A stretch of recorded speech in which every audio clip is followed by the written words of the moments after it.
Hello, work life warriors. I hope you're doing well. Today, I just wanted to stop past and talk about the book that I finished this week, and it is called Animal Farm by George Orwell. I think it's his last name, how it's pronounced.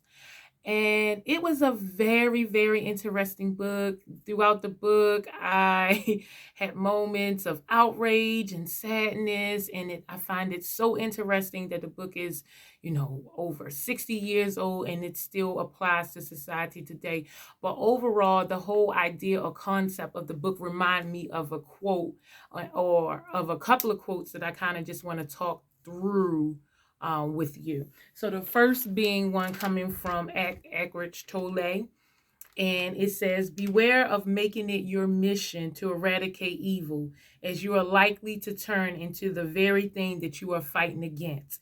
Whatever you fight, you strengthen, and whatever you resist, persist." And that is the perfect quote for the Animal Farm book. It starts off with them wanting to overthrow the people who mistreat them and have a vision of equality where they can, be free to take care of themselves and be responsible for themselves and also have the leisure time to grow and develop and enjoy life. When a power struggle broke out in between or in amongst the revolutionists, I guess I want to call it. And now all of a sudden people are, trying to make the play for power. And so you have people bickering over who will lead people to the vision of, working hard and playing hard.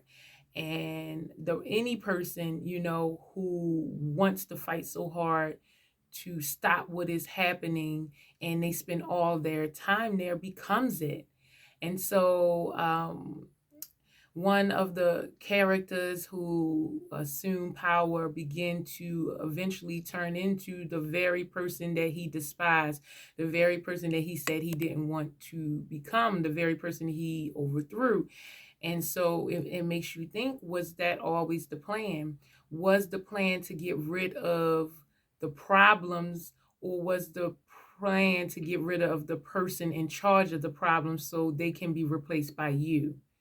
So was the plan ever to improve the circumstances for the people around them, or was it just to change power? And so, again, it's this idea of whatever you hate, you're attracted to, because hate is still a feeling, it's an emotion. It's not like being indifferent where you don't feel anything.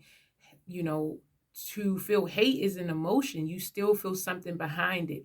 So to hate it is easy for you to become it. And we have so many examples where we could talk about generational curses, where people talk about the things that their parents did to them, but they don't even realize that they do the same thing to their children, just in a different form, or to a lesser degree, which still cause trauma. But they go, well, I was beaten this way, or this happened to me and I didn't do that to you. This is better. It is better, but it is still trauma. And so a lot of times, without understanding why we do certain things, why we make the moves that we make, without having a purpose and tying all of your thoughts and actions and beliefs to that purpose, you wind up molding yourself into the very thing that you dislike. And that's the entire book in a nutshell, that the person who was meant to free the people wind up putting them in more slavery than they were before. And this time it wasn't even at the hands of people who didn't look like them. They were exploited and abused and mistreated by people who look like them. So it was kind of another sick, twisted element of it. And we all know of the quote that everyone says, power corrupts and absolute power corrupts absolutely. We all know that statement, and that is absolutely true. And we also know the statement of the roads to hell was paved with best intentions. So people can start off with good intentions and they want to help people and they want to serve, but the power goes to their hair, and before you know it, they become the very villain that they were fighting against. And sometimes it's too late. They think that they can't go back, they can't reform. But sometimes it is exactly what they wanted. And in this case, it is exactly what he wanted. He wanted a seat at the table, and he was willing to sacrifice his own people, or the people that help him get in the position of power, for him to assume more power. So it was a very interesting tale. I loved every part of it. I think that we should only seek to be responsible for ourselves and lead ourselves and grow and develop and try to be our best selves, lead by example.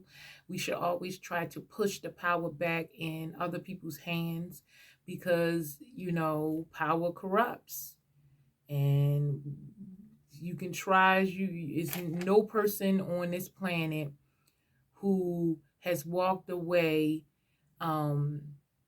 untouched by a power trip, whether it was a parent, a principal, a government official. Everybody at some point has a episode where someone in a position of power abuses them, whether it's big or small.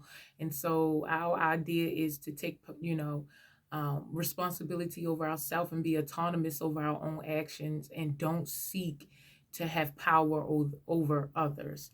And it reminds me of another quote by Barry Goldwater. It says, "Those who seek absolute power, even though they seek it to do what they regard as good, are simply demanding the right to enforce their own version of heaven on earth." And let me remind you, they are the very ones who always create the most hellish tyrannies. Absolute power does corrupt, and those who seek it must be suspect and must be opposed. And it's absolutely, beware of when there is an opportunity for someone to step up as the leader, and beware of that person. Beware of their attention, of their intentions, of their why, of what their ultimate vision is. Because again, the person who wants to lead others has an agenda, and it may not always be a bad agenda, but there is an agenda, and you need to know what it is. You need to know their why. You need to know the vision, and you need to create your own boundaries and know what are deal breakers for you, and have your own integrity enough to walk away when your deal breakers are violated. Nothing more to say. If you don't take the time to, define these things for yourself, what you value and what your integrity entails, then you will always be exploited, and that is the tale. The last quote that I want to end with is, "The do-gooders of the world are troublemakers." And absolutely, because again, we all want to help someone else, or we want to help the people around us be their best selves, but we cannot force them, or we cannot carry them along the way. The whole point of a person being autonomous and being responsible for themselves is that they pull their own weight. And when you become a do-gooder, you're trying to pull the weight, or put the weight of the people who don't want to do the work on your shoulder. And eventually you burn out, or you give up, or you corrupt.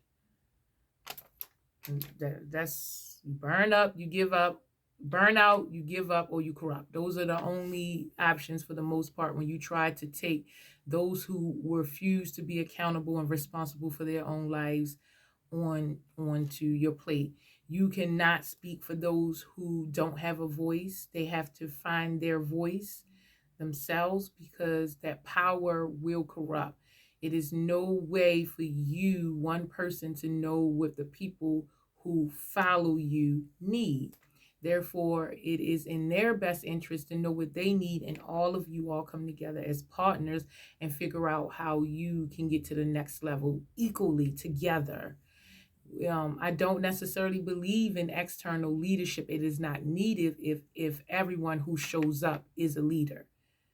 So it was a great book. I'm glad someone recommended it to me. It was about 71 pages. I read it in about 3 hours. Um, so please, have you read the book? Tell me what you think about it. What insight did you get from the book? What did you learn? What did you want to discuss? I found it a very interesting book. I find it very interesting considering it's over 60 years later and it still applies to society today. And please share your thoughts below and tell me what you feel about the animal farm and if you think that it still applies to 2021 or 2022. Stuck in last year. So I hope that helps, work life warriors. Have a great day.